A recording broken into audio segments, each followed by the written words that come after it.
আচ্ছা, ইনিশিয়াল কথাটা মানে কি? Time zero. Time zero. তো তুমি তাহলে ডিসপ্লেসমেন্টের ইকুয়েশনে টাইম বসাও, মানে টাইম ইকুয়াল টু জিরো বসাও।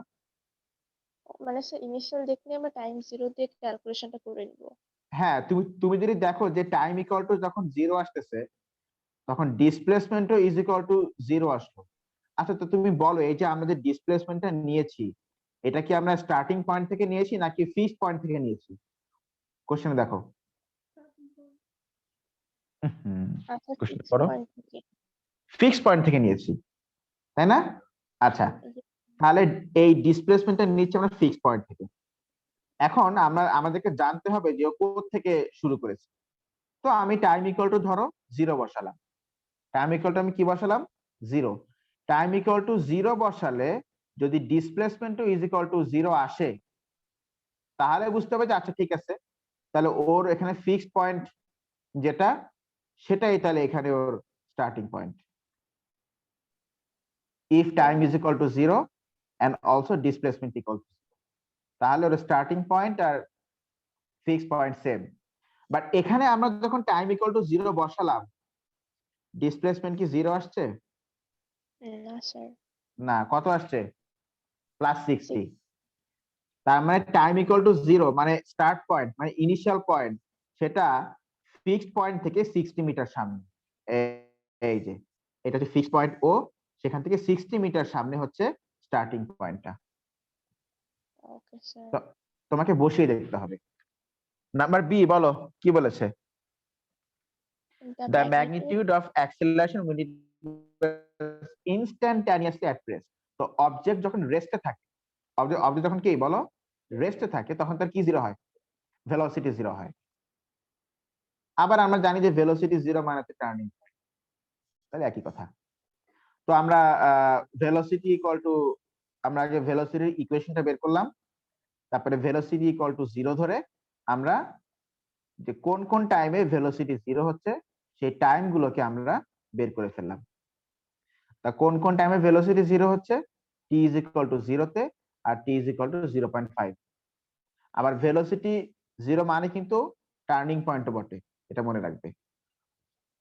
তার মানে ও টি ইকুয়াল টু জিরোতে ছিল ভেলোসিটি জিরো, আর টি ইকুয়াল টু 0.5 ওর ভেলোসিটি জিরো।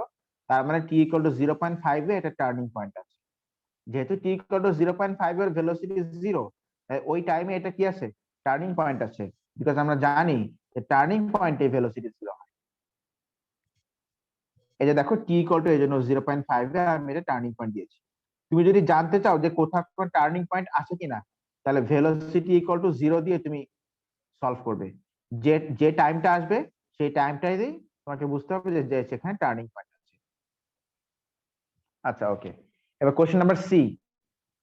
সি তে এখানে কোশ্চেন নাম্বার সি এর অ্যাকচুয়ালি পার্ট দুইটা, পার্ট হচ্ছে দুইটা। একটা হচ্ছে find the total distance, total distance move, total distance moved, এটা আগে তোমাকে বের করতে হবে। আচ্ছা, ডিস্টেন্স মুভ মানে হচ্ছে এই যে ডিস্টেন্স মুভ, তাহলে আমাকে আগে বের করতে হবে যে ও কোথায় গিয়ে থামলো, বা মানে কোন পর্যন্ত আমাকে ডিস্টেন্স বের করতে হবে। আচ্ছা, কোশ্চেনে ওরা কত টাইম বলেছে? হাউ মেনি সেকেন্ডস বলো? 2 সেকেন্ডস। বলো কত সেকেন্ড বলেছে? 2 সেকেন্ডস বলেছে। তাহলে আমি এখানে টি ইকুয়াল টু 2 বসালাম, এই ইকুয়েশনের মধ্যে আমি টি ইকুয়াল টু কি বসালাম? 2 বসালাম। টি ইকুয়াল টু 2 বসিয়ে হয়ে গেল, টি ইকুয়াল টু 2 কোথায় বসালাম? এই যে এখানে বসিয়েছি। এই যে এখানে আমি টি ইকুয়াল টু 2 বসিয়েছি, টি ইকুয়াল টু 2 বসালে ডিসপ্লেসমেন্ট আসলো 40। এখন কোশ্চেনে কিন্তু শুরুতেই বলা আছে যে ডিসপ্লেসমেন্টটা নেওয়া হয়েছে ফ্রম দ্য ফিক্সড পয়েন্ট। তো ফিক্সড পয়েন্ট থেকে তার মানে ওর ডিসপ্লেসমেন্ট হচ্ছে 40। এই জন্য দেখো আমি পরে কি করলাম, ফিক্সড পয়েন্ট থেকে 40 মিটার সামনে গিয়ে মানে এন্ড পয়েন্টটা আমি দিয়ে দিলাম, ফিক্সড পয়েন্ট থেকে 40 মিটার সামনে গিয়ে। আচ্ছা, যদি ডিসপ্লেসমেন্ট আসতো -40 তাহলে আমি কোথায় দিতাম? উল্টা দিকে। উল্টা দিকে, ফিক্সড পয়েন্ট থেকে 40 মিটার পিছনে আমি এন্ডিং পয়েন্টটা দিতাম। তখন তাহলে ডিস্টেন্স মুভড ওর হতো এই যে এইটা। খেয়াল করো, আমি লাইন ড্র করছি। এইটা তাহলে হতো ওর ডিস্টেন্স বলতো এতটা। আচ্ছা, ঠিক আছে। তা এখন তাহলে আমাদের ডিসপ্লেসমেন্ট দেখে আফটার 2 সেকেন্ডস আসছে +40। তার মানে 2 সেকেন্ডস পরে সে ফিক্সড পয়েন্ট থেকে 40 মিটার সামনে আছে, তার মানে এখানেই হচ্ছে এন্ডিং পয়েন্ট। এবার তাহলে তোমাকে এই ডিসটেন্সটা বের করতে হবে। আচ্ছা, তাহলে এখানে ফেজ দুইটা, একটা হচ্ছে বিফোর টার্নিং সে এই ডিসটেন্স মুভ করেছে, এন্ড আফটার টার্নিং সে এই ডিসটেন্সটা মুভ করেছে। মানে সরি, বিফোর টার্নিং এই ডিসটেন্স এন্ড আফটার টার্নিং হচ্ছে এই এতটুকু ডিসটেন্স। তাহলে বিফোর টার্নিং হচ্ছে ওর টাইম হচ্ছে 0.5। আমরা এখানে টি ইকুয়াল টু 0.5 বসালাম। 0.5 বসায় ওর ডিসপ্লেসমেন্টটা কত আসলো? 60.25। টি ইকুয়াল টু 0.5 এ ওর ডিসপ্লেসমেন্ট কত আসলো বলো? কত আসলো? 60.25। কিন্তু এই যে আমরা যে ডিসপ্লেসমেন্টটা বের করেছি, এটা কি স্টার্টিং পয়েন্ট থেকে নাকি ফিক্সড পয়েন্ট থেকে বলো?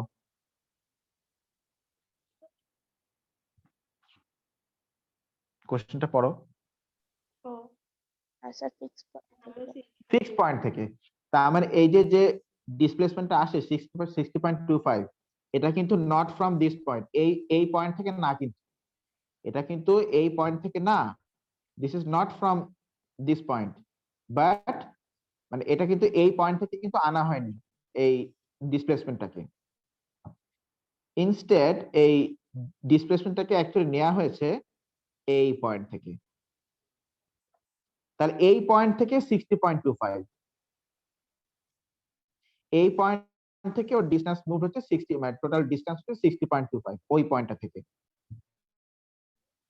তাহলে স্টার্টিং পয়েন্ট থেকে মানে এখান থেকে হচ্ছে 60.25। তাহলে স্টার্টিং পয়েন্ট থেকে বলো কত? ফিক্সড পয়েন্ট থেকে 60.25, তাহলে স্টার্টিং পয়েন্ট থেকে বলো কত? 0.25। কারণ স্টার্টিং পয়েন্ট থেকে তো সে অলরেডি 60 মিটার সামনে ছিলই, এখন আসতেছে 60.25। তার মানে এখানে ডিসটেন্স মুভ হচ্ছে 0.25, এতটুকু। তারপরে আমরা এখন এবার এতটুকু বের করব। সেটা কিভাবে? এই যে টোটালটা হচ্ছে 60.25, তার মধ্যে এই এতটুকু হচ্ছে আবার 40। তাহলে 60.25 থেকে আমি 40 মাইনাস করে দিই, তাহলে আমি এতটুকু পেয়ে যাব। এটুকু হচ্ছে 20.25। তাই টোটাল ডিসটেন্স মুভড এখানে হচ্ছে 0.25 প্লাস 20.25 মানে 20.5 ইন 2 সেকেন্ডস ওর ডিসটেন্স মুভ। তাহলে ওর স্পিডটা হবে total distance move by total time, 20.25 divide by 2, আমরা 10.25 মিটার পার সেকেন্ড। এই ম্যাথটা ও এই ম্যাথটা খাতায় তোমরা এখন আরেকবার করো, নিজেরা বুঝে বুঝে নাম্বার 3 করো। তারপর আমি তোমাদেরকে আরো টাস্ক দিচ্ছি।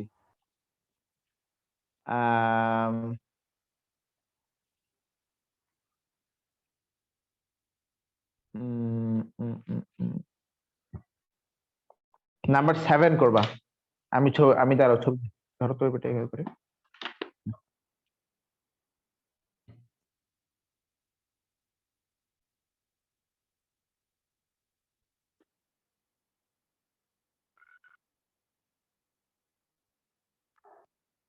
নাম্বার 3 করে নাম্বার 7টা করো এখনই। এই বইতে অবশ্যই যে যে ম্যাথমেটিক্স গুলো দেওয়া আছে এগুলো এগুলো বেশ ডিফিকাল্ট, এত ডিফিকাল্ট টাইপের আসবে না, এই জন্য আমি এগুলো দিচ্ছি আর কি। ডিফিকাল্ট গুলো পারলে ইজি গুলো খুব সহজে পারবে।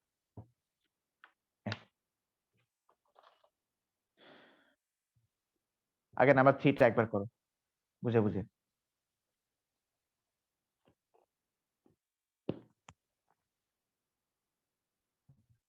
ছবি চাও? ছবি দিব?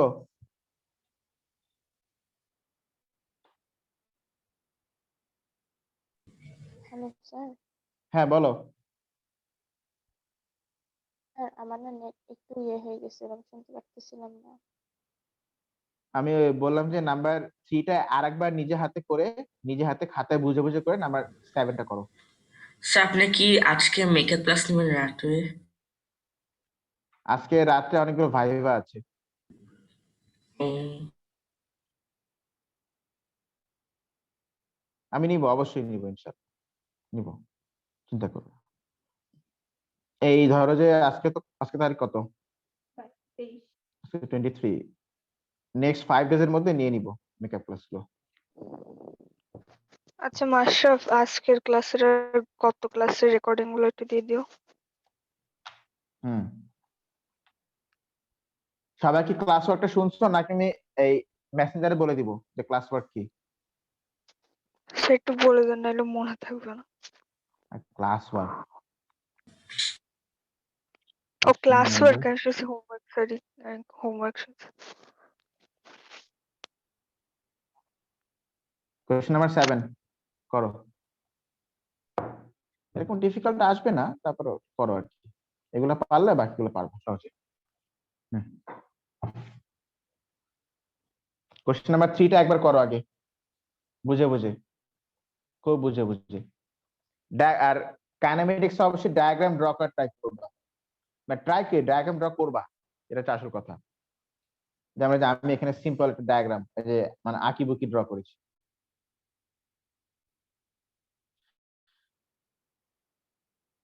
ফোনের স্ক্রিনটা মুছতে হবে তারা।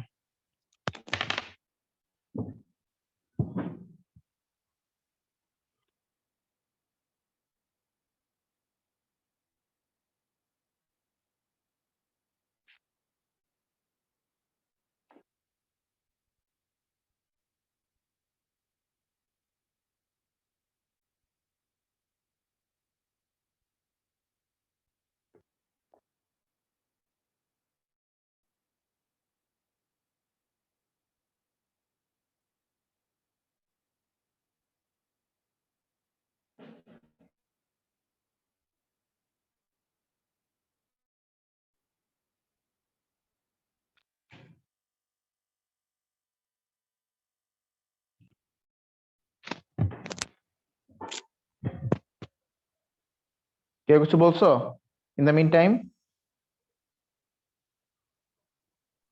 না স্যার। আমি একটু ওই আনতে গেছিলাম। ওকে,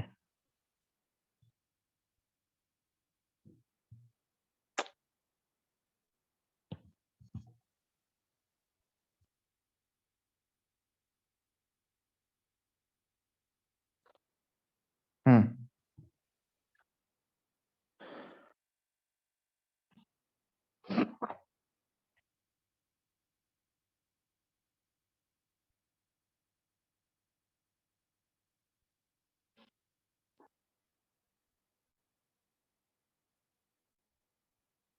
এক কাজ করো, এই দুটো করে আমাকে দিকে পাঠাও। আমি আমি দেখি। আর আমি তাহলে এক কাজ করি, আমি তাহলে এটা এন্ড করে দিচ্ছি, আর 7 এর সলিউশনটাও আমি করতে থাকি। ইন কেস তোমার করার পর যদি না বোঝো, তারপর ওটা একটু দেখবা, আমি আবার বুঝাই দিব, সমস্যা। আর যদি প্রবলেম হয় তাহলে আমি আবারও মিটিং অ্যারেঞ্জ করে আমি নাম্বার 7টা বুঝাই দিব, সমস্যা নেই। ঠিক আছে, তাহলে থাকলো এটা এ পর্যন্ত আমাদের। মাশরাফ, তাহলে এন্ড করে দাও। That's all Okay. For today. আল্লাহ হাফেজ থ্যাংক ইউ স্যার। এভরিওয়ান। আল্লাহ হাফেজ, বাই।